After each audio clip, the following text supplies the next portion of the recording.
La Contra, Canarias a las 6. 6:46 de la tarde en Canarias. Hoy ha venido a La Contra Alberto Negrín, que es el presidente de la Asociación Canaria de Amistad con el Pueblo Saharaui. Alberto, muy buenas tardes, bienvenido. Hola, muy buenas tardes y gracias por la invitación. A ti por venir a opinar de los temas que están de actualidad, que por cierto hoy hemos visto una noticia relacionada con el Sahara, por la que te voy a preguntar. 4 muertos en cuatro explosiones nocturnas, en el Sahara Occidental dejan al menos un muerto. Aprovecho para preguntarte, más allá de esta información, ¿cómo está el Sahara Occidental ahora mismo?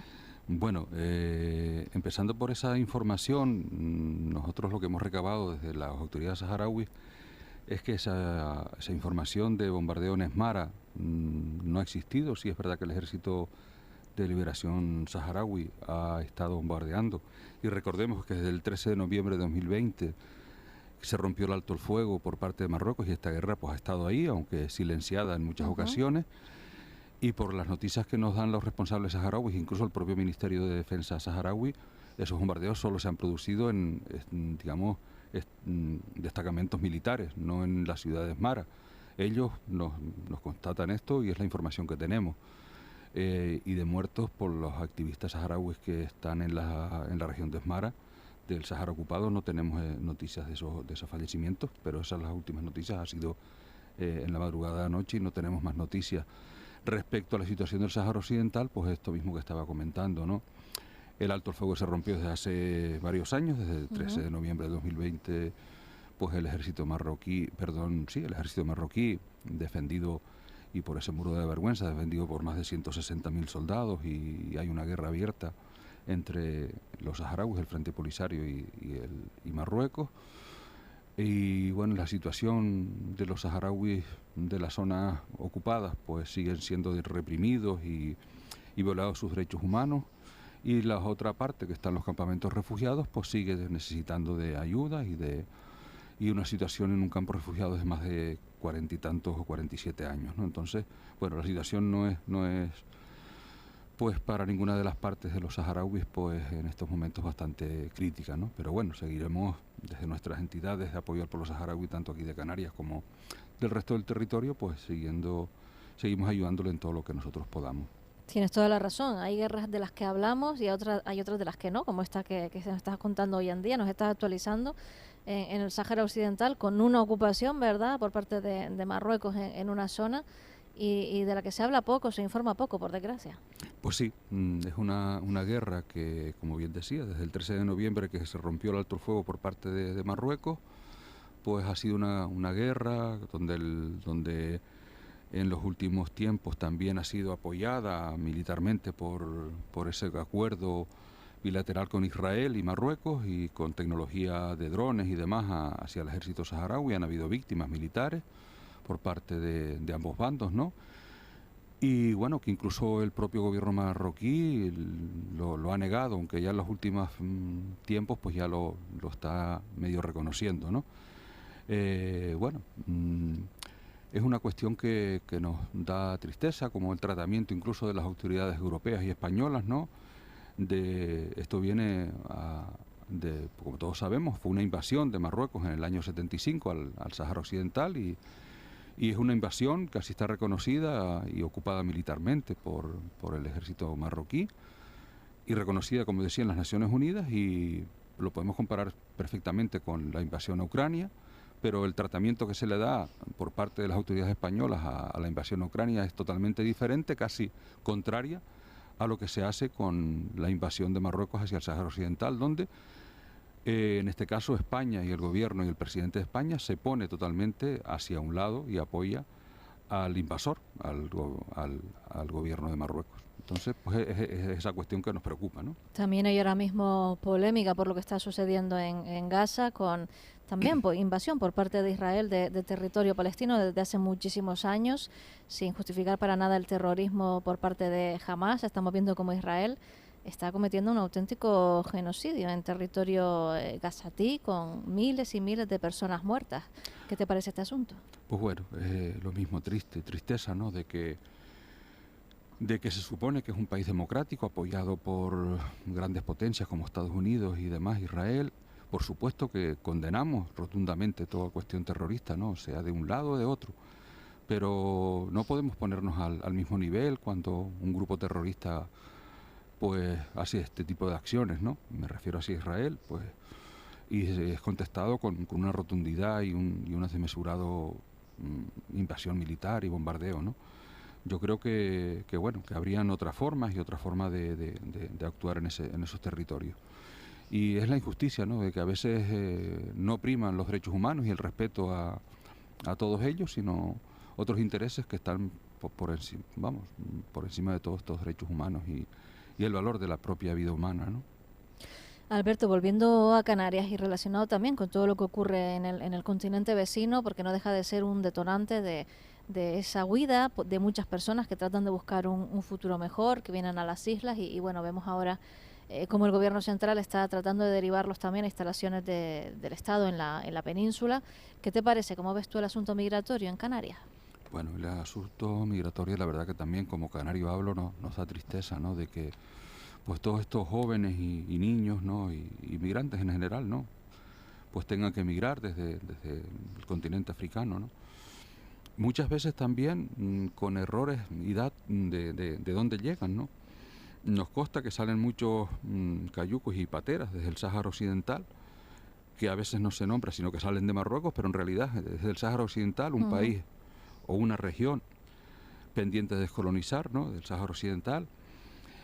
Y qué curioso, hay un muro de la vergüenza que va de norte a sur en el Sáhara Occidental que ha construido Marruecos en su momento para la defensa del territorio conquistado a los saharauis. El famoso muro de la vergüenza, defendido por más de 160.000 soldados.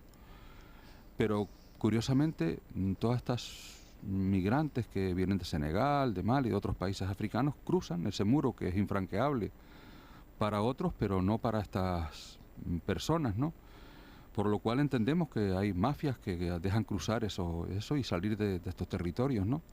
Entonces nos hacemos también esa pregunta, que tanto en un lado como en otro, pues no se respetan los derechos humanos y la dignidad humana, ¿no? Y es verdad que estos jóvenes y inmigrantes vienen por estas necesidades. Aquí es verdad que se está desbordando todas las instituciones en la atención a estos menores, pero yo creo que como canarios lo decimos, que yo creo que el gobierno central y todas las instituciones pues deben poner un poquito más de coordinación y de apoyo a poder darle lo mejor y la atención más digna a estas personas, ¿no?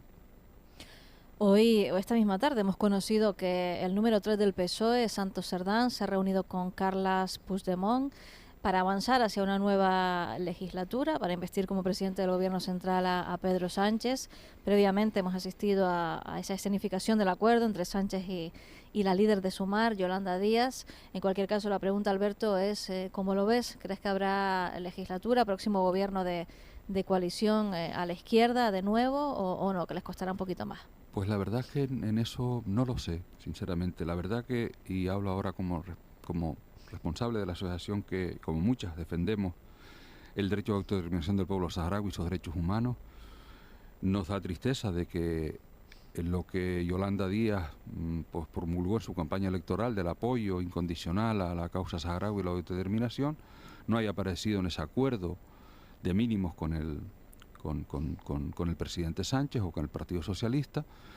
Y de todas formas, nosotros lo que gobierne quien gobierne, lo que deseamos es que de una vez por todas cualquier gobierno que esté pues, gobernando, por decirlo así, pues respete ese derecho de autodeterminación mínimamente. Debería ir más allá, porque como bien sabemos, y así está reconocido en el Consejo de Seguridad de las Naciones Unidas, España sigue siendo la potencia administradora del territorio del Sáhara Occidental y debería tomar más partido en ello, pero por lo menos instar a que haya un acuerdo entre las partes, entre Marruecos y el Frente Polisario, y que se contemple el derecho de autodeterminación, como lo dicen y lo recalcan en muchas y numerosas resoluciones de las Naciones Unidas.